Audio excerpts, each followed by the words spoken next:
ভালো শিক্ষক হতে হলে তাকে শুধু জ্ঞানে ভালো হলেই চলবে না, তার ব্যক্তিত্ব, তার পার্সোনালিটি, তার আদার্স লাইফ, তার ফ্যামিলি লাইফ, তার সালাত, তার উঠা বসা, ছাত্রদের সাথে তার ব্যবহার, সমাজের মানুষের সাথে উঠা বসা, তার পুরো বিষয়টার উপর কেন্দ্র করে সে একজন ভালো শিক্ষক হবে। কেননা এখানে মানদণ্ডটা হচ্ছে নবীদের উত্তরসূরি হওয়ার মানদণ্ড।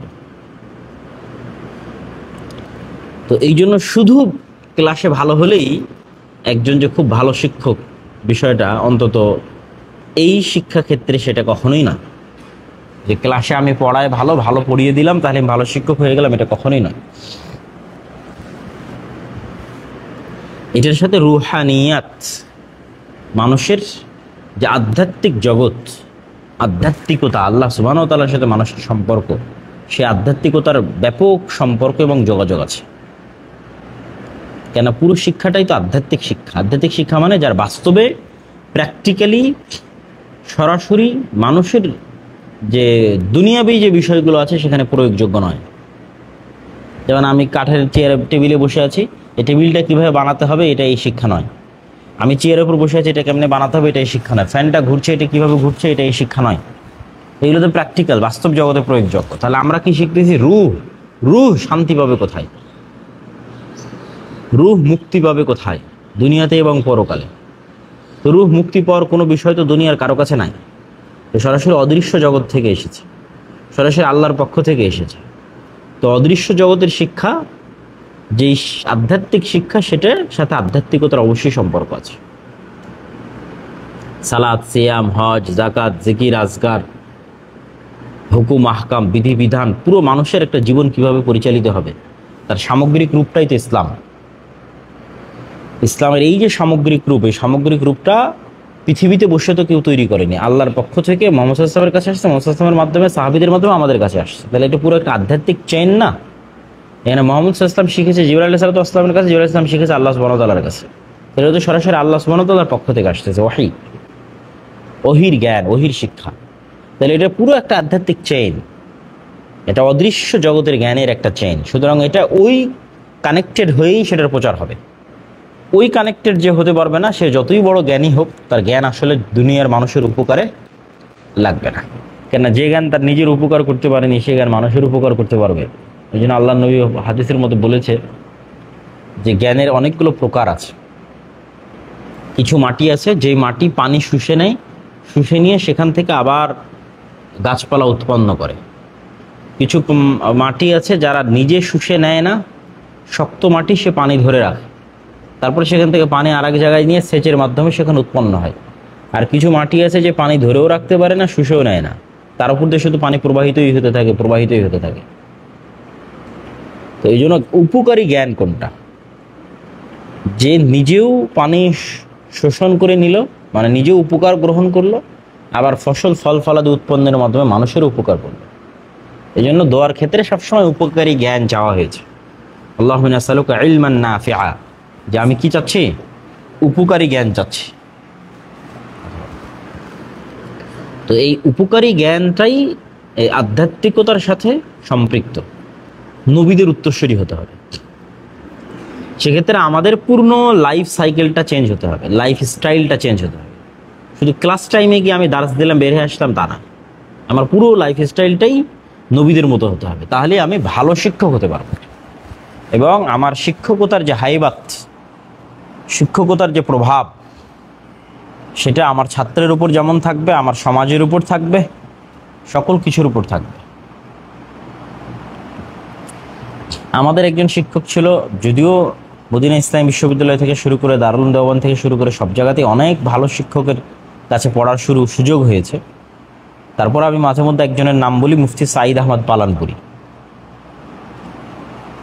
উনি যদিও ওনার আকিদার দিক থেকে বা মাসলা মাসাইলের দিক থেকে আহলে হাদিসদেরকে তেমন একটা পছন্দ করতেন না, বরং ওনার বই পুস্তক থেকে শুরু করে বক্তব্য থেকে শুরু করে সব জায়গাতেই আহলে হাদিসদের রুদুদ আছে। তারপরও কিছু কিছু জিনিস আছে যেই জিনিসগুলো দেখা যাচ্ছে যে দেওবন্দি ভাই যারা আছে, হানাফি দেওবন্দি, তাদের ক্ষেত্রেও তার অনেক কথা বহন করা কঠিন। যেমন উনি একটা কথা বলতেন যে স্বপ্নের বাস্তবতা বাস্তব পৃথিবীতে থাকে না, স্বপ্নের বাস্তবতা বাস্তব পৃথিবীতে থাকে না। তো একজন নাকি দারুল উলুম দেওবন্দের কোন এক প্রতিষ্ঠা বার্ষিকীর এক অনুষ্ঠানে একজন এসে বলতেছে, আমি স্বপ্নে দেখেছি যে আয়েশা রাদিয়াল্লাহু তাআলা না দারুল উলুম দেওবন্দে 10 টাকা দান করেছে। পকেট থেকে 10 টাকা বের করে দেখাচ্ছে যে এই যে 10 টাকা। তো সাইদ আহমদ পালামপুর বলছে এটা ডাহা মিথ্যা কথা। স্বপ্নে যদি কোনো জিনিস ঘটে থাকে সেটা স্বপ্নের মধ্যে শেষ হয়ে যাবে, আবার ওই টাকাটা 10 টাকা হাতে থাকবে যে এই যে 10 টাকা আমাকে দিয়ে গেল। যদি স্বপ্ন সত্য হয় তাহলে ওই পর্যন্তই শেষ, যে আমি স্বপ্নে দেখেছি আয়েশা রাদিয়াল্লাহু তাআলা 10 টাকা দান করেছে। কিন্তু যখন বলতেছে যে এই 10 টাকা, তখন মিথ্যা কথা। সেই জন্য উনি বলে যে ওই যে কেউ স্বপ্নে দেখেছে যে এক জায়গায় আল্লাহ নবী দাগ দিয়েছে যে এখানে দারুল উলুম দেওবন্দ প্রতিষ্ঠা হবে, আর সেই দাগ পরে গিয়ে দেখা গেছে যে রাহা মিথ্যা কথা। এরকম আরো অনেক ওনার বক্তব্য আছে যেগুলো ওনাদের জন্যই বহন করা অনেক কঠিন। যেমন এখন বহু মাদ্রাসায় দেখা যাচ্ছে মাদ্রাসার মধ্যেই মাদ্রাসার মুহতামিমের কবর দেওয়ার একটা প্রবণতা আছে। হানাফি বহু মাদ্রাসায় গিয়ে দেখবেন যেরকম আছে। উনি এটার খুব শক্ত বিরোধী, যে এটার মাধ্যমে কবর পূজার শুরু হয়। আজকের তো ছাত্ররা মনে করছে না আমার মাদ্রাসার মুহতামিমের, আমি এখানে কবর দিলাম। 50 বছর পর 100 বছর পর কি মানুষ কি মনে করবে? ইবলিস শিরক কিভাবে ঢুকিয়েছে? এভাবেই তো ঢুকিয়েছে।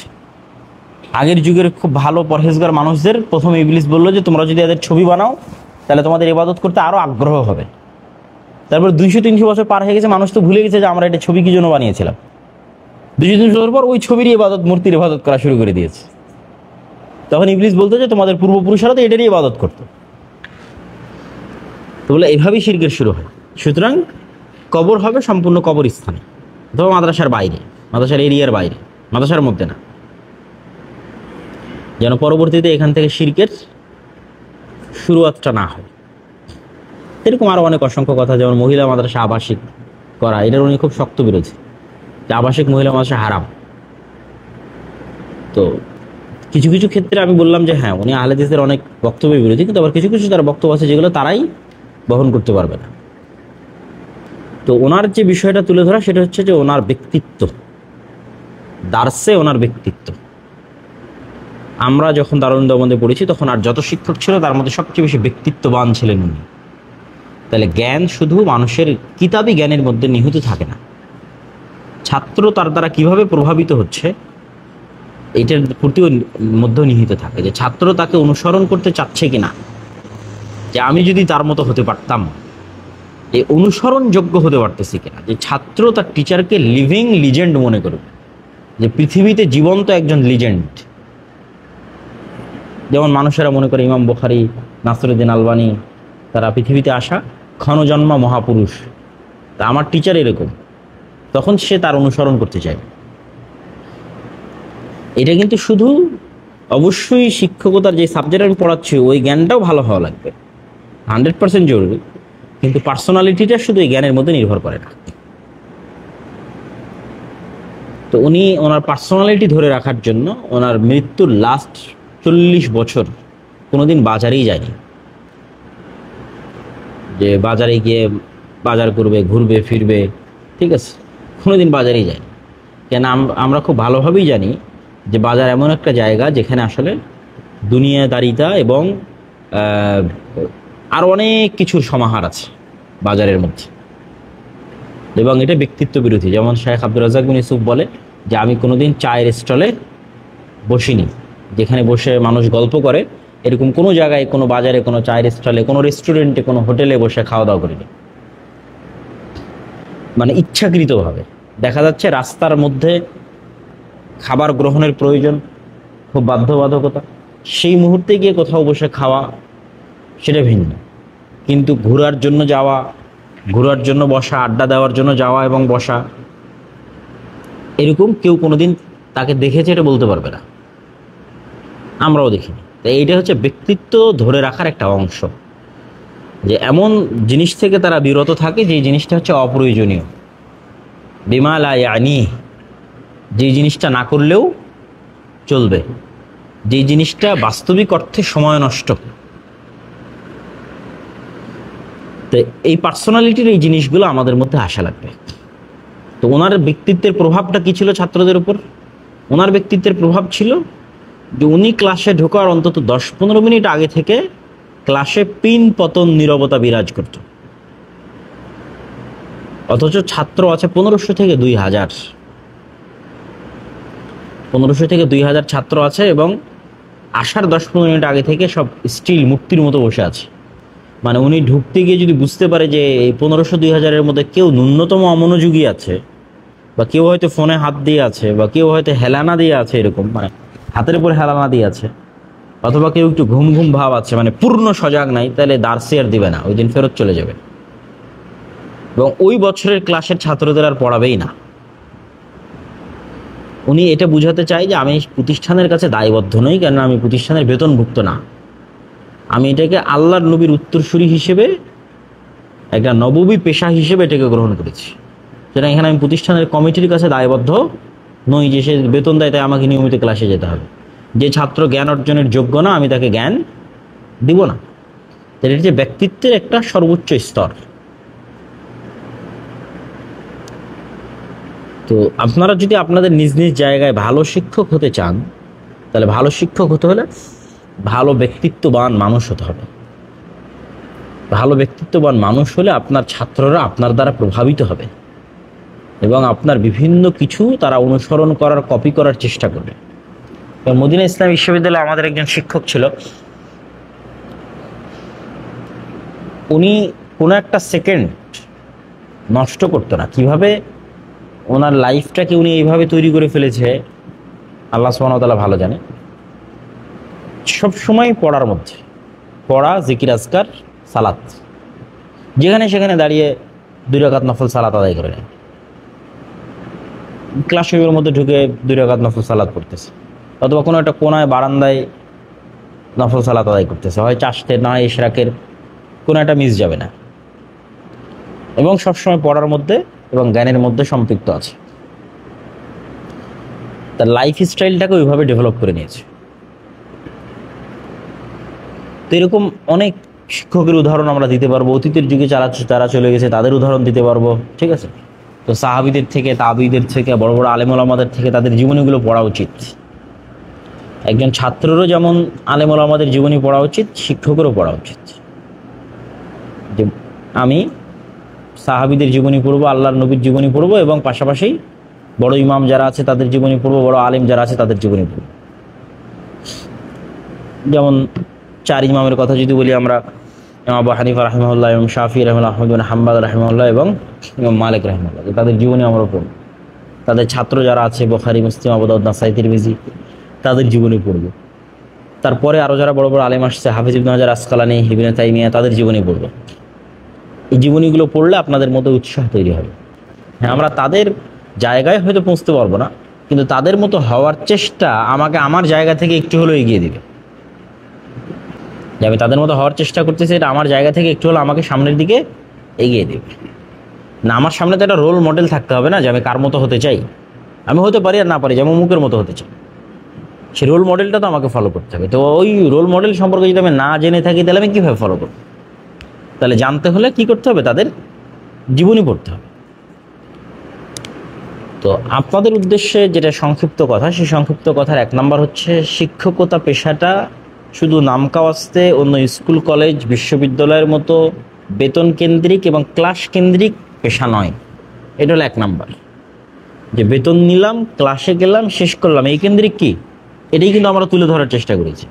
না, এটা আসলে আল্লাহ সুবহানাহু ওয়া তাআলার পক্ষ থেকে জিবরাইল আলাইহিস সালামের মাধ্যমে আল্লাহর নবীর নিকটে যে জ্ঞান দেওয়া হয়েছে, সেটা সাহাবীদের মাধ্যমে আলেম ওলামাদের সিলসিলায় আমাদের পর্যন্ত এসে পৌঁছেছে। আমরা তাদের উত্তরসূরি হিসেবে একটা দায়িত্ব পালন করতেছি।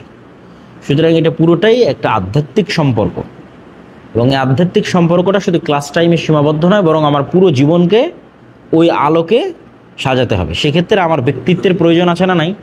আছে। আমার পার্সোনালিটি উন্নতি করার প্রয়োজন আছে। তো পার্সোনালিটি উন্নত করার অনেক বিষয় আছে, শুধু যে এই বিষয়গুলো তা না।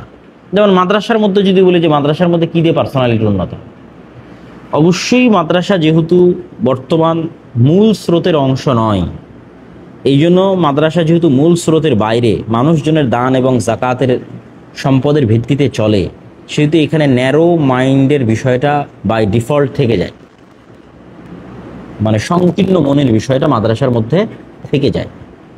তাহলে মাদ্রাসার মধ্যে আপনি ব্যক্তিত্ববান হবেন কিভাবে? মাদ্রাসার মধ্যে ব্যক্তিত্ববান হওয়ার সহজ উপায় হচ্ছে সংকীর্ণ মন থেকে বের হয়ে আসা। যেমন মাদ্রাসার মধ্যে খাবার নিয়ে সংকীর্ণ মনতা আছে, মানে আমরা যেহেতু আমরাও মাদ্রাসায় পড়াশোনা করেছি, আপনারাও মাদ্রাসায় পড়াশোনা, এটা ওপেন বলতে সমস্যা না যে ঠিক আছে আজকে ডিম একটা শর্ট পড়লো বা আজকে খাবার একটা শর্ট পড়লো, সেটা নিয়েই মন ধরাধরি, বা আমি তাহলে আগে যাই সেটা নিব, ঠিক আছে, বা আমার জন্য কেন দেওয়া হলো না, বা অমুককে বেশি দিল আমাকে কেন দিল না, এই ছোট্ট ছোট্ট বিষয়গুলো নিয়ে কিন্তু মাদ্রাসার মধ্যে শিক্ষক ছাত্রদের মধ্যে কি হয়, মন ধরাধরি হয়। অথচ বিষয়টা একটা সম্পূর্ণ দুনিয়াবি এবং গণনা করার মতো একটা বিষয় না। তাহলে মাদ্রাসার মধ্যে আপনি ব্যক্তিত্বতে ডেভেলপ হবেন কি হবে? এই জিনিসগুলোকে যখন ইগনোর করে দিবেন, আমাকে ডিম দিল কি দিল না, আমাকে এক পিস গোস্ত বেশি দিল কি দিল না, আর একজন বেশি খাইয়ে নিল কি নিল না, এই পুরো বিষয়টাকে যখন আপনি ইগনোর করে দেবেন, দেখবেন মাদ্রাসার যে পরিবেশ, সেই পরিবেশের মধ্যে আপনার ব্যক্তিত্ব একটু ডেভেলপ হয়েছে। যখন ওই জিনিসটা আপনার হৃদয়ে কোনো প্রভাবই ফেলে না, যে আর একজনকে 4-5 পিস গোস্ত দিয়েছে সুন্দর সুন্দর, আপনাকে এক পিস গোস্ত দিয়েছে দেয়নি, কিন্তু এটা আপনার হৃদয়ে কোনো প্রভাবই ফেলে না, এটা আপনি কারোর সাথে কোনো কথাই বলেন না, কোনো শেয়ারই করেন না, চানও না, বলতেও যান না, তাহলে একদিনে আপনার ব্যক্তিত্ব চেঞ্জ হয়ে যাবে। 2 নম্বর, আপনার ব্যক্তিত্ব কি হয়েছে, মাদ্রাসার গণ্ডির মধ্যে বলতেছে আর কিছু, মাদ্রাসা কেন্দ্রিক ব্যক্তিত্বগুলো লো হয় কোথায়, মাদ্রাসার শিক্ষক এবং ছাত্রদের মধ্যে পার্সোনালিটিটা ডাউন হয় কোথায়? 2 নম্বর হচ্ছে দেওয়ার মানসিকতা। যেহেতু মাদ্রাসার মধ্যে নেওয়ার মানসিকতা বেশি, তাহলে আপনি ব্যক্তিত্ব ডেভেলপ করবেন কি করে? দেওয়ার মানসিকতা। তাহলে আমার বেতনই তো 5,000, আমি এবার দিব কি? ইমাম সাহেব কি দিয়ে বেতনই তো 5,000, কিন্তু দিলেই বেশি আসবে। এটা কিভাবে আল্লাহ ব্যবস্থা করবে তা আপনি খুঁজে বের করতে পারবেন না, কিন্তু এই ব্যবস্থাটা একদিনে হবে না, কিন্তু অভ্যাস যদি তৈরি হয় 10 বছর পরে আর ফিডব্যাক পাবেন। সেটা কি? দিলেই আসবে। আপনি যখন দেওয়ার ক্ষেত্রে উদার হবেন, তখন আল্লাহ আপনাকে দেওয়ার ক্ষেত্রে কি হবে? উদার হবে। আপনি 5,000 টাকার মধ্যেও কষ্ট করে 100 টাকা বাঁচিয়ে মানুষকে দেন, আপনার 10,000 টাকা বেতনের মধ্যে আপনি অনেক কষ্ট করে সাশ্রয় করে আপনি এই নিয়তে 500টা টাকা বাঁচান যে আপনি মানুষকে দেন, সেই মানুষের মধ্যে অবশ্যই আপনার মাদ্রাসার কলিগ এবং আপনার ছাত্র এরাই আগে আসবে। যে আপনার মাদ্রাসার একটা ছাত্র কষ্টে আছে, আর জামা কেনার টাকা নাই, বা ওর হয়তো খাবার নাই, বা পরীক্ষার ফি দিতে পারতেছে না, টাকা নিয়েই তো বেশি কারা ঘষ্টাঘষ্টি হয় মাদ্রাসাতে। একটা ছাত্র ওর বাপ 3,000 টাকা, মাদ্রাসার ফি 3,000 টাকা দিতে পারে না, তখন ওই আবেদন ঘুরে বেড়াচ্ছে 14 দরজা দরজা। টাকা নিয়েই তো বেশি এখানে, টাকা এবং খাবার এই দুটোই কিন্তু এখানে সবচেয়ে বেশি টানা হেঁচড়ার জায়গা। সেই জায়গায় যখন আপনি উদার হয়ে যাবেন, আপনার ব্যক্তিত্ব ডেভেলপ হবে। তাহলে আপনি কি করলেন? 500 টাকা আপনার 10,000 বেতন থেকে আলাদা করে রেখে দিলেন। তাহলে আপনার ক্লাসের যে ছাত্রটা হয়তো ভালো পড়াশোনা করতেছে, যে ছাত্রটা হয়তো গরিব, একে 50 টাকা দিলেন, ওকে 70 টাকা দিলেন, ওকে 100 টাকা দিলেন, ঠিক আছে। আপনার কলিগ বা আপনার কমিটি, তাদের জন্য হয়তো কারো 200 টাকার একটা হাদিয়া কিনে দিলেন, বা আপনার কলিগের বাচ্চাকে হয়তো একটা চকলেট কিনে দিলেন, এই 500 টাকা থেকে ডিস্ট্রিবিউট করে দিলেন। তাহলে 1 নম্বর হচ্ছে খাবারের প্রতি এবং টাকার প্রতি আপনার অনীহা, মানে সেটা নিয়ে আপনি কারোর সাথে কোনো কথা বলতে যান না, কারোর সাথে কোনো দামাদামিতে বা কোনো দরদামে কোনো কিছুতে যান না। 2 নম্বর হচ্ছে আপনার উদার মনতার কারণে আপনি সেখান থেকে অল্প হলেও বাঁচিয়ে মানুষকে দেন। এইটার যদি আদর্শ রোল মডেল হয়, তাহলে উস্তাদজি শাইখ আব্দুর রাজ্জাক বিন ইউসুফ একটা রোল মডেল হতে পারে।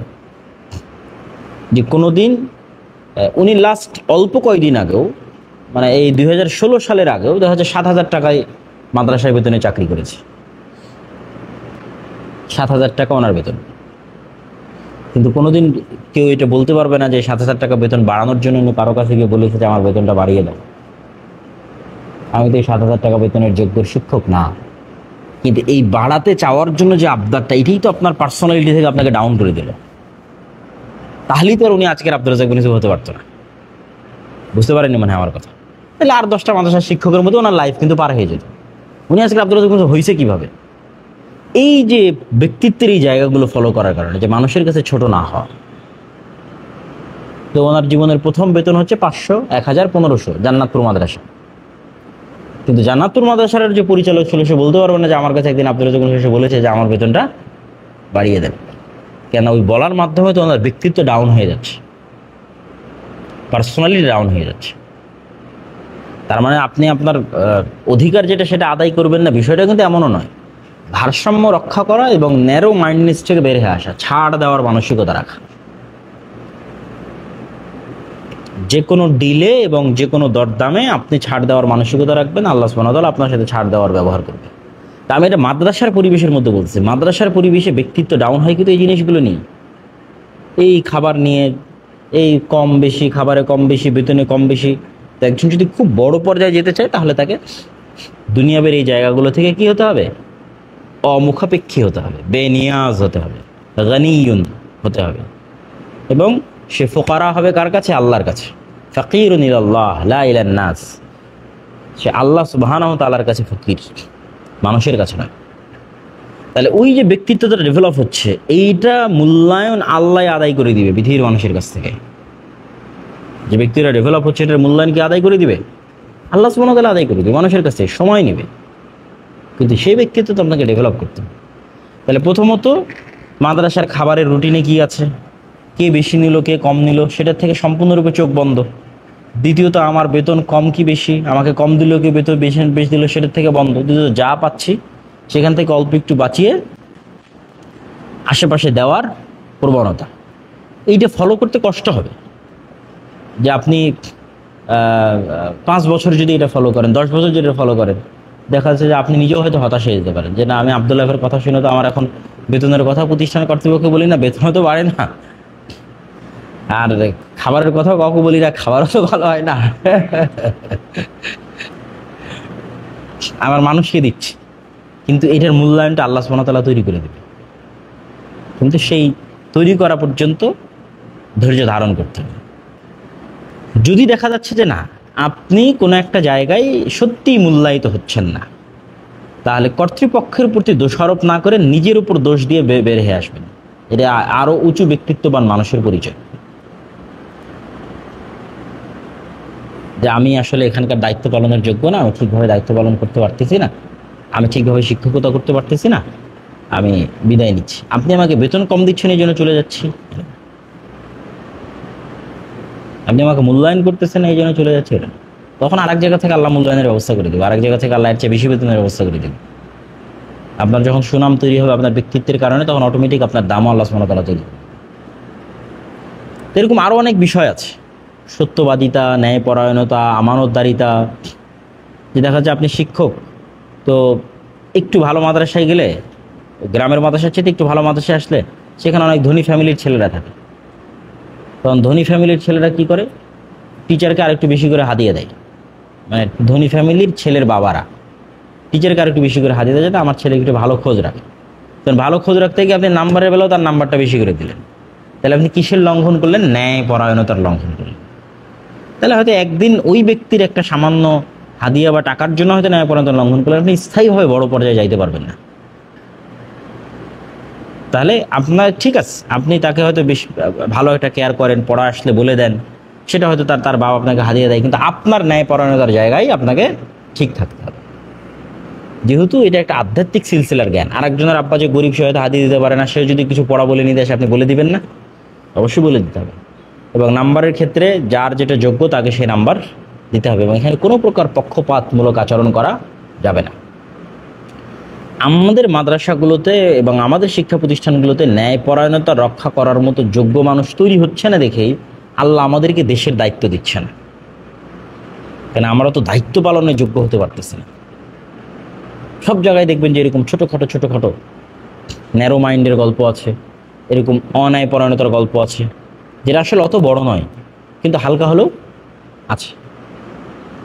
এই আপনি দাখিল আলিমের পরীক্ষার হলে যান, এই সরকারের আমলে কী হচ্ছে আমি জানি না, এই কামিল পরীক্ষার হলে যান, সব ওপেন নকল করতে দিচ্ছে। তাহলে ওই নকল করতে দেওয়ার পুরো সিস্টেমটার সাথে কি আলিয়া মাদ্রাসার প্রিন্সিপাল, টিচার সব জড়িত না? সব জড়িত। তাহলে তো সে তার মাদ্রাসার মধ্যে ন্যায়পরায়ণতা বাস্তবায়ন করতে পারছে না, তাকে কি আল্লাহ রাষ্ট্রের দায়িত্ব দিবে? সেটা দেবে। তাহলে আমরা মুখে যতই দাড়ি রাখি, মাথায় যতই টুপি দিই, যতই 5 ওয়াক্ত সালাত আদায় করি, আমরা কিন্তু আল্লাহ নবীর যেটা জন্মগত বৈশিষ্ট্য সেই মানদণ্ডে কিন্তু উত্তীর্ণ হতে পারি। সেটা হচ্ছে উনি ন্যায়পরায়ণ ছিলেন, স্ট্রিক্টলি সৎ এবং ন্যায়পরায়ণ ছিলেন। এই জন্য আমরা নেতা হতে পারতেছি না। মাদ্রাসা থেকে আলেম বের হচ্ছে, ঠিক আছে, ভালো বক্তা বের হচ্ছে, কিন্তু নেতা বের হচ্ছে না। কেন? নেতা হতে হলেও তো ন্যায়পরায়ণ এবং সত্যবাদী হওয়া লাগে। এটাই তো নেতৃত্বের আসল রহস্য। তাহলে আমি তো আমার মাদ্রাসারই নেতা, মানে যোগ্য নেতা হতে পারি না, আমি তো এখানে অনায়-পরায়ণতার সুযোগ দিচ্ছি, তাহলে রাষ্ট্রের নেতা কিভাবে হবে? এরকম আরো অসংখ্য ছোট ছোট বিষয় আছে। আমরা যদি এই পুরো শিক্ষাটাকে, জাস্ট এই জন্য বারবার বলতেছি, আমরা যদি এই মাদ্রাসার শিক্ষাটাকে শুধুই বেতন ভিত্তিক এবং ওই ক্লাস এবং ঘন্টা ভিত্তিক সীমাবদ্ধ করে নিই, তাহলে আমি যেগুলো বলতেছি এগুলো একটারও দরকার নেই। আর যদি আমি বলি যে না, এটা আমরা একটা আধ্যাত্মিক সিলসিলার, এটা রুহানি উত্তরসূরি হিসেবে, রাসূল সাল্লাল্লাহু আলাইহি ওয়াসাল্লামের জ্ঞানের উত্তরসূরি হিসেবে আমরা আল্লাহ প্রদত্ত একটা দায়িত্ব, জিম্মেদারি পালন করতেছি, তাহলে এই দিনটা তো সামগ্রিক, ওই ক্লাসের মধ্যে দিয়ে সীমাবদ্ধ না। তাহলে এই পুরো লাইফ স্টাইলের সাথে এই দিনের সম্পর্ক, এবং এই দিনে নেতৃত্ব আছে না নাই, রাষ্ট্রে ইসলাম প্রতিষ্ঠা হওয়ার একটা বিষয় আছে না নাই, আছে। তাহলে আমি শুধু এই মাদ্রাসার মধ্যে এই ক্লাসে থেকে যদি রাষ্ট্রের প্রতি স্বপ্ন না দেখি, তাহলে তো হবে না। তাহলে যখনই রাষ্ট্রের প্রতি স্বপ্ন দেখবো, তখন আমাকে নেতৃত্বের যে গুণাবলীগুলো সবগুলো আসতে হবে। সত্যবাদিতা, ন্যায়পরায়ণতা, আমানতদারিতা, সবগুলো একসাথে আমার মধ্যে ফুল প্যাকেজ হতে হবে। টাকা পয়সা, ধন দৌলত, ছাত্রদের সাথে আচার ব্যবহার, কথাবার্তা, কমিটি কর্তৃপক্ষ, সবগুলো মিলে যখন আমি একটা ফুল প্যাকেজ রূপান্তরিত হব আল্লাহর নবীর উত্তরসূরি হিসেবে, তখন চতুর্দিক থেকে আমার মূল্যায়ন এবং আমার ওই যোগ্যতা অনুযায়ী আল্লাহ আমাকে পৌঁছে দেবে। আমি যদি সত্যি রাষ্ট্রের নেতা হওয়ার যোগ্য হইতো, সেটার পরিবেশ আল্লাহ তৈরি করে দিবে। আর যদি আমি রাষ্ট্রের নেতা হওয়ার যোগ্য না হইতো, সেটা আল্লাহ সুবহানাহু ওয়া তাআলা করবেন না। তাহলে আমার যেই পর্যন্ত যাওয়ার যোগ্যতা, সেই পর্যন্ত নিয়ে যাবে। ঠিক আছে? তো আপনাদের উদ্দেশ্যে বক্তব্য আমি আর দীর্ঘায়িত করব না, আমার এতটুকুই কথা শেষের দিকে নিয়ে চলে আসি।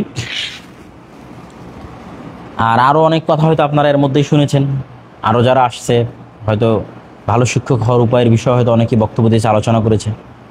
দুইটা জিনিস, যেই সাবজেক্টের আপনি টিচার, সেই সাবজেক্টে ভালো যোগ্যতা অর্জন করা, এবং আপনার আউটসাইড যে ব্যক্তিত্ব, সেটাকে টপ লেভেলে নিয়ে যাওয়া, যেটার উপর আমি এতক্ষণ আলোচনা করলাম। তাহলে আপনি যে সাবজেক্ট, সেই সাবজেক্টে আপনি কীভাবে ভালো করবেন? যেই সাবজেক্টে আপনি টিচার, সেই সাবজেক্টে ভালো করার একটাই উসুল, সেটা হচ্ছে অত্যাধিক পড়া। প্রতিনিয়ত পড়তে থাকলেই আপনি প্রতিনিয়ত ভালো শিক্ষক হতে থাকবেন। আর পড়া যেদিন থেকে ছেড়ে দিবেন, সেই দিন থেকে আপনি আর ভালো শিক্ষক হতে থাকবেন না, আপনি একটা লেভেলে গিয়ে থেমে যাবেন। এই জন্য পৃথিবীর যারা যত বড় বড় ব্যবসায়ী আছে, ওদের সবার রুটিন পড়ে দেখেন, সবার রুটিনে যে মানুষ এই কথাটা শুনলে মানুষ আশ্চর্য হয়, কিন্তু এটাই সত্য। তাদের রুটিনের একটা বড় অংশ থাকে পড়া। পড়লে কীভাবে ধনী হওয়া যায়, এটা কেমন কথা? ওদের রুটিনের অংশ তো থাকতে হবে সারাদিন টাকা গুনবে, হিসাব করবে, দৌড়াবে না। ওদের রুটিনের একটা বড় অংশ কি? পড়া। কেন? পড়লে ধনী হওয়া যায়, পড়লে জ্ঞানী হওয়া যায়, পড়লে ভালো শিক্ষক হওয়া যায়। সব সমস্যার সমাধান কার মধ্যে আছে? পড়ার মধ্যে আছে। পড়লেই ভালো বক্তা হবে, ঠিক আছে? ওই বক্তব্যের প্র্যাকটিস দিয়ে ভালো বক্তা হবেন এটা না। বেশি পড়বেন, ভালো বক্তা হবে। ভালো লেখক কীভাবে হওয়া যায়? আপনি খুব বেশি গ্রামার শিখে, খুব বেশি পরিশ্রম করে আপনি ভালো লেখক হন না, বেশি পড়লেই ভালো লেখক হবে। এবং যারা বড় বড় লেখক, তারা বলেছে যে লেখক হওয়ার তিনটে উপায়: 1 নাম্বার পড়ো, 2 নাম্বার পড়ো, 3 নাম্বারটাও পড়ো। তার মানে লেখক হওয়ার ভালো উপায়ের আর কোনো দ্বিতীয় উপায় নাই। কেউ যদি ভালো লেখক হতে চায়, তাহলে যদি বলি 10টা উপায়, তাহলে 10টা উপায় কি? পড়ো। তাহলে 1 নাম্বারও পড়ো, শেষ নাম্বারও পড়ো। তাহলে কেউ যদি ভালো বক্তা হতে চায়, তার 10টা শর্টকাট ওয়ে আছে, সেই 10টা শর্টকাট ওয়ে কি? পড়ো। কেউ যদি ভালো শিক্ষক হতে চায়, তাহলে মনে করেন 100টা শর্টকাট ওয়ে আছে, 100টা শর্টকাট ওয়ে কি? পড়ো। আপনি পড়ার মধ্যে থাকলে ভালো শিক্ষক হবে। হ্যাঁ, ঠিক আছে, কিছু মানুষের নিজস্ব ক্রিয়েটিভিটির কারণে তারা দ্রুত একটা জিনিসের সারমর্ম বের করে ফেলতে পারে, দ্রুত একটা জিনিস বুঝে ফেলতে পারে, এটা তো আল্লাহর দেওয়া। দেখা যাচ্ছে যে আমি যেই জিনিসটা বুঝতে আমার 3 দিন পড়া লাগতেছে, সেখানে একজন আধা ঘন্টাতেই এটা ওইটা বই ঘাটে ওইটা বের করে নিল। এইটা তো আসলে আল্লাহ সুবহানাহু ওয়া তাআলার দেওয়া, এটা তো আসলে আমরা সেভাবে কন্ট্রোল বা মেনটেন করতে পারবো না। কিন্তু ওই পরিশ্রম করতে করতে আপনিও শিখে যাবেন। যেমন আপনি একটা বই পড়ান, আপনি দেখেন মূলে পৌঁছতে হয়। যে বই আপনি পড়ান, আপনি যদি আজকে থেকে সবচেয়ে ভালো করতে চান, তাহলে ওই বইয়ের মূলে যাইতে হবে। এই বইটা কে লিখলো? অমুকে লিখলো। সেই মূল কপিটা কই? নিশ্চিত থাকেন আপনি যেটা পড়াচ্ছেন সেটা মূল কপি না, ওইটার মধ্যে কারো হাসিয়া আছে, কারো কিছু আছে। এই মূল কপির উপর কতজন কাজ করেছে এখন পর্যন্ত? কেউ ব্যাখ্যা লিখেছে, কেউ অনুবাদ করেছে, কেউ সংক্ষিপ্ত করেছে, কেউ সারমর্ম করেছে। ওইটাকে কেন্দ্র করে কত বই তৈরি হয়েছে, সবগুলো বই কিনেন, সবগুলো আপনি তখন পড়েন, তাহলেই ওই বইটা আপনি ভালো করে পড়াতে পারবেন। মোতালা বলে যেটাকে মাদ্রাসার ভাষা। এরকম প্রত্যেকটা নির্দিষ্ট বই কেন্দ্রিক আপনার মূল জ্ঞানটা থাকতে হবে। যে বুলুগুল মারাম, বুলুগুল মারাম কি এটা কোনো আলাদা কোনো বই না তো। বুলুগুল মারাম আবু দাউদ, নাসাই, তিরমিজি, মিশকাত এগুলো থেকে সংগ্রহ করে আলাদা আলাদা করে বই বাছাই করেছে। তাহলে ওই আবু দাউদ, নাসাই, তিরমিজি সেগুলো সম্পর্কে যদি আপনার ধারণা না থাকে, তাহলে বুলুগুল মারামকে ভালো করে পড়াতে পারবেন? ভালো করে পড়াতে পারবেন না। তাহলে ওর মূল বই সম্পর্কে ধারণা থাকতে হবে। দেন এই বুলুগুল মারামকে কেন্দ্র করে যত বই তৈরি হয়েছে সব বই আপনার কাছে থাকতে হবে। এবং এখনকার আধুনিক প্রযুক্তি তো মানুষের জ্ঞান অর্জনকে সহজ করে দিয়েছে। মাকতাবাতুশ শামিলা, জামে খাদিমুল হারামাইন শরীফাইন, তারপরে হচ্ছে কী বলে নাম, গুগল, বিভিন্ন সফটওয়্যার, বিভিন্ন ওয়েবসাইট, তারপরে হচ্ছে গবেষণামূলক অসংখ্য ওয়েবসাইট আছে। তারপর 4 নম্বর হচ্ছে এখন যেটা ইদানিং আসছে চ্যাট জিপিটি, এআই। ঠিক আছে, চ্যাট জিপিটি তো জ্ঞান অর্জনকে আরও সহজ করে দিয়েছে, গুগলের চাইতেও সহজ করে দিয়েছে। একটা জিনিস আপনি সারাদিন গুগলে খুঁজে ওটার আসল কথা কোন প্রবন্ধে আছে আপনি খুঁজে বের করা কঠিন আছে। আপনি চ্যাট জিপিটিকে বলেন তুমি গুগল থেকে খুঁজে নিয়ে এসে আমাকে সামারি দাও, চ্যাট জিপিটি গুগল থেকে খুঁজে নিয়ে এসে আপনাকে সামারি দিয়ে দেবে যে এই বিষয়ে এতগুলো প্রবন্ধ আছে, এই বিষয়ে এতগুলো বই আছে, এই বই এই ওয়েবসাইটে গেলে তুমি ডাউনলোড করতে পারো, সে একটা পুরো সামারি আপনাকে দিয়ে দেবে। আপনার কাজটা, আপনি যে কাজটা আধা ঘন্টা পরিশ্রম করে করতেন সেটা একবারে সে দিয়ে দেবে। কিন্তু তার সাথে কথা বলা জানতে হবে। চ্যাট জিপিটির সাথে যদি গুগলের স্টাইলে কথা বলেন কাজ করবে না। গুগলের স্টাইলে আমরা শর্টকাট লিখি, মানে চ্যাট জিপিটি গুগলের সম্পূর্ণ উল্টাটা। গুগলে আমরা লিখি শর্টকাট। তাহলে ধরেন আমার দরকার তালাকের একটা মাসালা, ঠিক আছে, তা আমি শুধু তালাক লিখলাম, গুগলে দিয়ে চলে আসলো। এই কাজ যদি চ্যাট জিপিটি করি কোনো লাভ হবে না। চ্যাট জিপিটিকে স্পেসিফিক আমার যে মাসালাটা দরকার সেটা পুরোটাই খুলে বলতে হবে। ঠিক যেভাবে একজন শাইখের কাছে গিয়ে আমরা পুরোটাই খুলে বলি যে আমি অমুক, আমার স্ত্রী অমুক, আমি আমার স্ত্রীকে অমুক দিন এতটার সময় এই কথা বলেছি। ঠিক আছে, এই পুরোটাই যেন সময় লাগে চ্যাট জিপিটির থেকে কোনো তথ্য বের করে নিয়ে আসতে। আপনি ওকে যতটা স্পেসিফিক করে দিবেন ও তত আপনাকে ভালো রিপ্লাই দিতে পারবে, কেন ও তো বুঝে না আপনার পারিপার্শ্বিকতা, তো মেশিন। তাহলে আপনার পারিপার্শ্বিকতা আপনি ওকে যত ভালো বুঝাতে পারবেন ও ফিডব্যাক তত ভালো দেবে।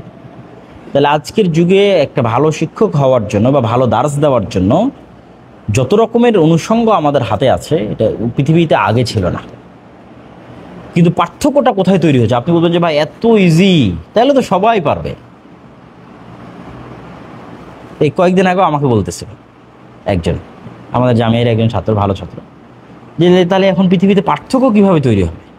সবার কাছেই তো চ্যাট জিপিটি, সবার কাছেই তো গুগল, সবার কাছে তো মাকতাবা শামিলা, তথ্য তো আর কারো কাছে গোপন নয়, তাহলে তো সবাই এক, তাহলে সবাই বড় জ্ঞানী, তাহলে পার্থক্য কীভাবে তৈরি হবে? বললাম সবাই বড় জ্ঞানী, এটা কাজে লাগানোর যে সুযোগ, এই সুযোগটা সবাই সৎভাবে ব্যবহার করবে না। একজনে যে ফেসবুকে ভিডিও দেখতেই আছে, ইউটিউবে ভিডিও দেখতেই আছে, আর একজন ওই সময়টা চ্যাট জিপিটির সাথে কাছ থেকে তথ্য নিয়ে, গুগলের কাছ থেকে তথ্য নিয়ে তার কাজ করতে আসছে। পার্থক্যটা তো সময়ের উপর পার্থক্য হবে, কে কাজে লাগাচ্ছে তার উপর পার্থক্য হবে। থাকলেই তো আর হবে না, কাজে লাগানোর তো লোক নাই। কয়জন মানুষ কাজে লাগায়? পুরো 24 ঘন্টাকে শতভাগ কে কাজে লাগায় আমাকে বলেন দেখি। তাহলে ওই 24 ঘন্টাকে যে বেশি কাজে লাগাবে সেই বর্তমান পৃথিবীতে সাকসেসফুল। কেউ যদি 1 সেকেন্ড বেশি কাজে লাগায় তো 1 সেকেন্ড আগায় থাকবে, শেষ। তাহলে সময়কে কাজে লাগানোর সাথে সম্পর্ক ওই চ্যাট জিপিটি, গুগল, সামেলার সাথে সম্পর্কটা না। সামেলাও সবার হাতে হাতে আছে, চ্যাট জিপিটি সবার হাতে আছে, মোবাইলে সবার হাতে হাতে আছে, কিন্তু ওইটাকে কে 1 সেকেন্ড বেশি কাজে লাগাচ্ছে সে আরেকজনের যেটা আগায় যাচ্ছে, শেষ। এই জন্য সময়ের মূল্যটা হলো সব কিছু, যদি সব সুযোগ সুবিধা আছে, সকল হয়ে আছে, কিন্তু সবই শুনলাম শিখলাম, নিজে আমি সময়কে কাজে লাগালাম না, তাহলে কিছু হবে? কিচ্ছু হবে। সময়কে যদি কাজে লাগানো যায় তাহলে এমন কোনো সমস্যা নেই যে সমস্যার সমাধান আজকে পৃথিবীতে না। এই যে আপনারা ধরেন এই যে একটা কোর্সে আসলেন, এই কোর্স থেকে আপনার মনে কোনো প্রশ্ন তৈরি হয়নি? প্রশ্ন তৈরি না হলে আপনি ভালো ছাত্র না। প্রশ্ন তৈরি না হলে আপনি কি না? ভালো ছাত্র না। প্রত্যেকটা পয়েন্টে প্রশ্ন তৈরি হতে পারে। আমার এই পুরো বক্তব্য থেকে অন্তত 100টা প্রশ্ন তৈরি হতে পারে। যেমন একটা প্রশ্ন, কি সাইদ আহমদ পালামপুরি কে? আমি তো জানি না, তার সম্পর্কে আমার জানা দরকার। তার লেখা কী কী বই আছে আমার জানা দরকার। যেমন আরেকটা কি যেন কি গল্প করলাম, সেই বিষয়ে প্রশ্ন আসতে পারে যে ঠিক আছে, এই যে খাদ্যদ্রব্য বা টাকা পয়সা, সেখান থেকে নিজেকে যে অমুখাপেক্ষী হওয়া, এটা আমি কীভাবে হতে পারি? এরকম প্রত্যেকটা, যেমন ছোটো ছোটো যতগুলো জিনিসকে আমি কানেক্ট করেছি, প্রত্যেকটা জিনিস আলাদা আলাদা করে বেশি জানার সুযোগ আছে না নাই? চ্যাট জিপিটি সম্পর্কে আমি এমনি একটা বাক্য বলে দিলাম, চ্যাট জিপিটি আপনি ভালোভাবে চালাতে পারেন না, ওইটা একটা আলাদা জানার সুযোগ আছে। মাকতাবা শামিলার উপর একটা আলাদা কোর্স হতে পারে, প্রশিক্ষণ হতে পারে, আপনি জানেন না। জামে খাদিমুল হারামাইন শরীফের উপর আলাদা কোর্স প্রশিক্ষণ চাইতে হবে। তাহলে পুরো কোর্সে এরকম অসংখ্য আলোচনা এখানে আসছে, যেটার বিভিন্ন অংশ সবাই টাচ করেছে, কিন্তু আপনি পুরোটা জানেন না। তা তাহলে এবার আসল ছাত্রের কাজ কি হবে? এখান থেকে যাওয়ার পর থেকে আসল ছাত্রের কাজ শুরু হয়ে যাবে।